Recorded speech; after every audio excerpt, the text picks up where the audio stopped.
we now come to the last element of the SMAC stack, the C or the cloud system, which according to me is probably the most important element of the SMAC stack. And let me tell you why it is important. There are three basic reasons why cloud is becoming increasingly important element or technology in today's world. Before I come to the first point, let me tell you, or rather, let me ask you something. Do you have an email account? You would probably laugh. Who in today's world doesn't have an email account? We all have an email account. Gmail, Yahoo, Rediffmail, Hotmail, whatever it is, we all do have an email account. We all have a Facebook or some social media account. My question to you is, do you share the password of your email account with your best friend?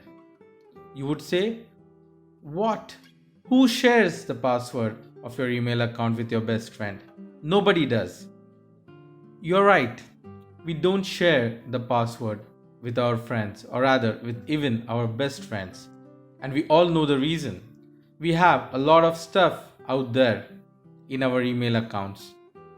Maybe our mark sheets, our pay slips, secret photographs, confidential documents, stuff that we would not share with anyone.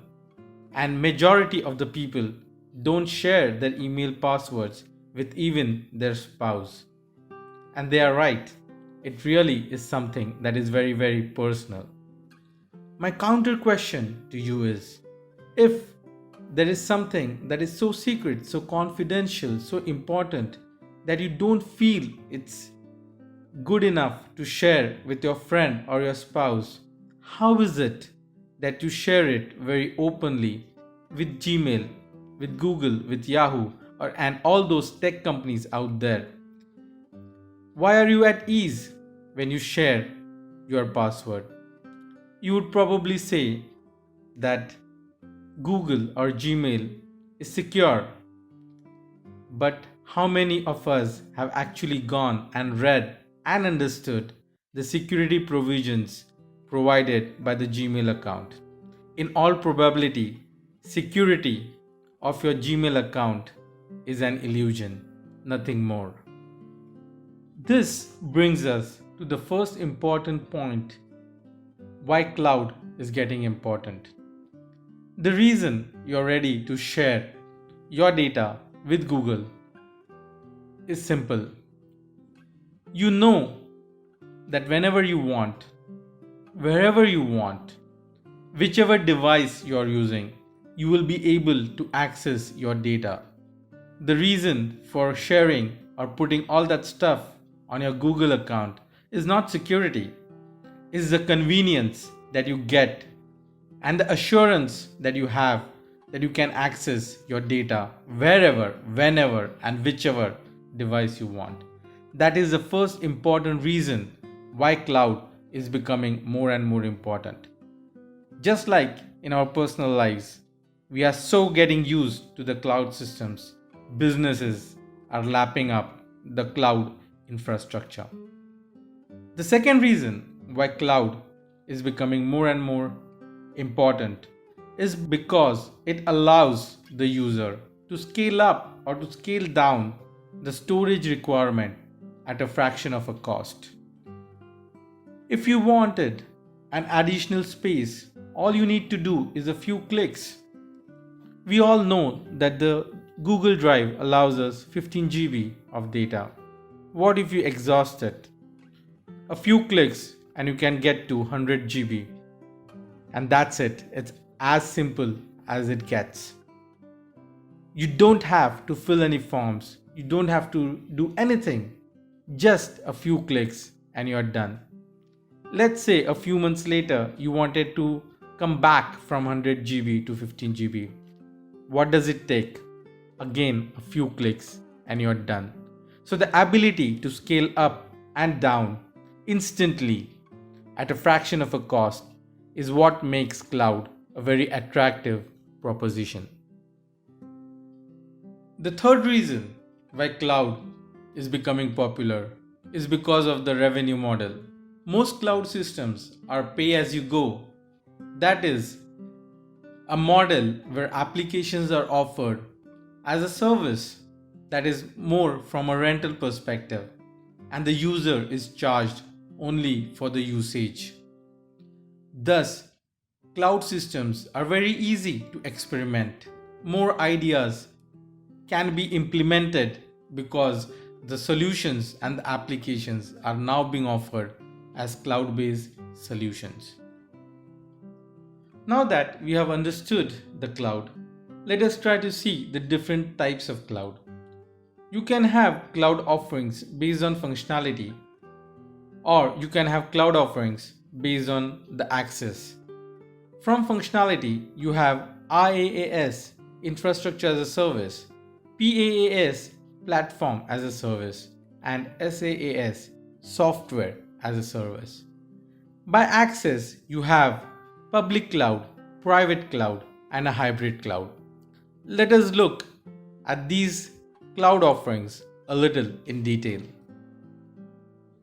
IaaS, or infrastructure as a service, by definition, is the ability to rent out infrastructure on the cloud. A very simple analogy. Let's say you wanted to buy a laptop.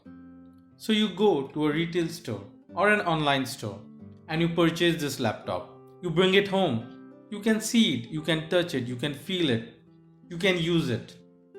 Now, if you were to purchase the same laptop in the IaaS mode, what would you do? You would buy the capacity to access the computing powers of a laptop on the cloud. You would not be able to touch it, see it, feel it, yet you would be able to use it. You can install Windows, Linux, any operating system that you want. Just that this machine is available to you, but you are not able to see it. That is IaaS, or infrastructure as a service. PaaS, or platform as a service, builds on top of IaaS. What do some players do? They use infrastructure. They create a platform. They develop APIs, and then they allow you to build applications using those APIs. So PaaS players stop at building APIs, and then they let the world and the community, the developer community, build applications using those APIs. And SaaS, or software as a service, is where the entire application is on the cloud. All you have to do is go there and start using those applications. Your Gmail, your Facebook, WhatsApp, Yahoo, these are all software as services. You don't need to do any installation from your side. You just go there, log in, create a sign up, and you are ready to use these softwares on the cloud. Based on access, a cloud system can be public, private, or hybrid. Businesses use different permutations and combinations of these access modes. A business like WhatsApp or Facebook or any social network would like its platform to be open to all, so they go for a public cloud. There are some businesses, especially government driven, where they would not like anybody from the external world, that is external to their organization, to access data from their system. So they go for a private cloud. Now, what is a private cloud? It is a cloud infrastructure whose access is restricted to a very select few. There are businesses like banking who have a set of information that is very private and confidential, like the core banking. And then they have this marketing data, which is more from a public perspective. Such businesses go for a hybrid cloud model where part of their data or part of their systems are on the private cloud and part of their systems are on the public cloud. Let us look at a video that explains cloud computing in much more detail. Let's watch it. What is cloud computing? Cloud computing is a revolution in how computing power is delivered to business. It's been made possible by very large-scale data centres connected to high-speed, low-cost broadband networks. Today's users require 24/7 secure access to more business apps, on more devices, wherever they are. Demands on IT are skyrocketing. It's no wonder traditional on-site computer facilities are struggling to keep up. With cloud computing, you only pay for what you use. Gone are the traditional IT bottlenecks, which means no more waiting. Gone are computer rooms full of servers and data storage, firewalls and routers along with the team to support it. Gone is the need to constantly invest in upgrades and rebuilds. Instead, by plugging your blue cable into the wall, you access exactly what your business needs, including all the support and expertise paid for as a service. History reveals a similar shift happened in the way business used power at the turn of the century.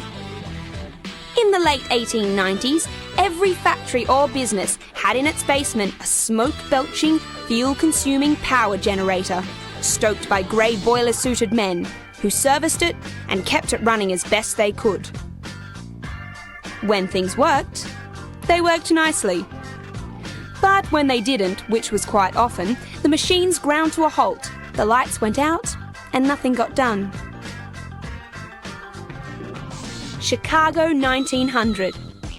The Edison Power Company developed the turbine power station, which could generate and distribute large-scale power to business. This provided cheaper, more reliable and cleaner power than any factory or business-based generator, without many of the headaches. By 1920, most businesses had made the switch. Business now accessed power simply by plugging into the wall. In-house power generation no longer made sense. Today, we take virtually unlimited power for granted. We can't imagine it any other way. As we speak, a similar revolution is happening in IT, called cloud computing. Business no longer has to buy, build, and manage costly computer facilities on site. Just as business learned that power provided by a specialised power company improved reliability and quality, cloud computing has proven to be more secure, more reliable, more scalable, and ultimately more affordable than traditional on-site IT. This is why most new online and business apps are now deployed in the cloud.